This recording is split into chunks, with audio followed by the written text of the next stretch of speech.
Yes, sir. In the see something, say something vein, in Fremont, Nebraska, there was a cancer physician from Pakistan who infected 99 of his patients with hepatitis C. I was wondering if you could comment on that as being part of civilization jihad. I'm unaware of the specific example, but that kind of moves into the violent jihad, really. But it is of concern. I will share with you a story that I heard down in Texas earlier this week. A woman told me that in 1985, she had a conversation with a very well-spoken, nicely dressed, seemingly fully assimilated Muslim doctor. And the doctor shared with her in the course of a conversation, it seems unlikely, but nonetheless, this is what she said happened, that in due course, the Muslims would,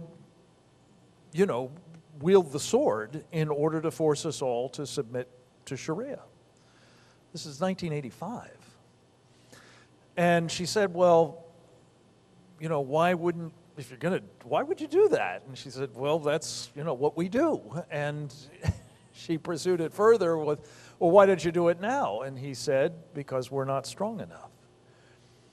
But we will be in due course. But the other thing that I thought was interesting was that she shared with me that this particular doctor was specifically selected by the Islamic Society of Richardson, a mosque down there owned and operated by basically the Muslim Brotherhood, as Islamic societies across the country are, or Islamic centers, cultural centers they call them, are as well.